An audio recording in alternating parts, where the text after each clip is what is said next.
안녕하세요. 프레드릭 초대감리교회 박혜령 목사입니다. 이제 9월이 시작됐습니다.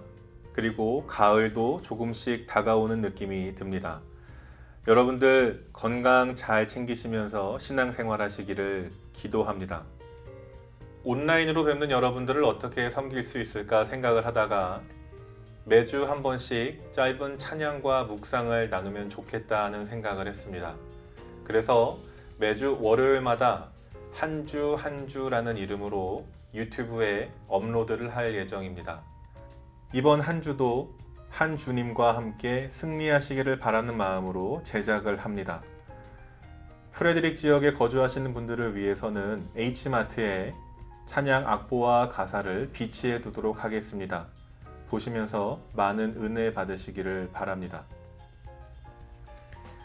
우리는 신앙생활을 하면서 믿음이라는 말을 참 많이 듣고 사용을 합니다. 그런데 이 믿음이라는 말은 참 애매합니다. 그래서 만약 누군가가 당신은 믿음이 있습니까? 라고 물어본다면 대답하기가 애매합니다. 나는 믿음이 있다 라고 말을 하기에는 때로는 믿음이 흔들리는 경우가 있고요.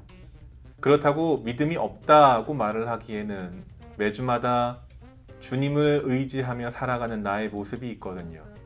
그래서 대답을 하기가 애매합니다. 그런데 이 질문을 조금 바꿔보겠습니다.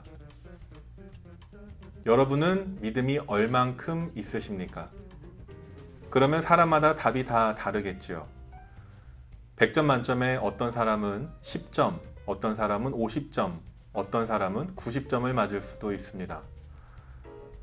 우리는 예수님을 믿는 그 순간부터 우리들이 가지고 있는 믿음을 늘 성장시키면서 살아갑니다.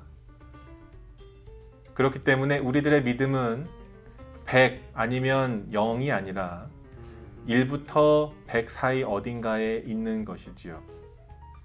마가복음 9장에 보면 예수님께 자기의 아들의 병을 고쳐달라고 찾아온 한 아버지의 이야기가 나옵니다.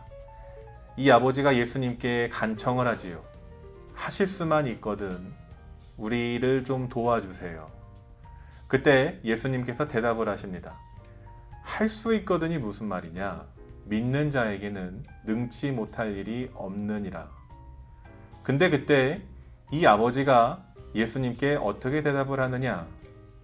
주님, 내가 믿습니다. 그런데 나의 믿음 없음을 도와주소서. 좀 이상하지요? 믿음이 있다고 말을 하면서 동시에 믿음이 없다고도 고백을 합니다. 저는 이것이 굉장히 진솔한 고백이라고 생각을 합니다. 왜냐하면 우리들의 믿음은 1부터 100 사이 어딘가에 있기 때문에 나의 믿음보다 큰 문제를 만나는 순간 믿음이 흔들릴 수밖에 없는 존재입니다. 이 아버지는 예수님이 우리 아들의 병을 고쳐주실 것을 믿고 있으나 그러나 그 전체가 다 믿어지지 않는 현실의 상황에서 믿음이 없다고도 고백을 하는 겁니다. 주님은 100점 만점에 100점짜리 믿음을 가진 사람만을 기뻐하시는 것이 아니라 주님 앞에 있는 그대로의 모습을 가지고 진솔하게 고백을 하는 모든 사람들을 기뻐하십니다. 내가 분명히 믿음이 있지만 그럼에도 불구하고 그 모든 것이 다 믿어지지 않는 순간이 있을 때 주님 앞에 믿음 없음도 함께 고백을 하는 것이 믿음의 고백입니다. 우리는 내일 어떤 일이 일어날지 모릅니다.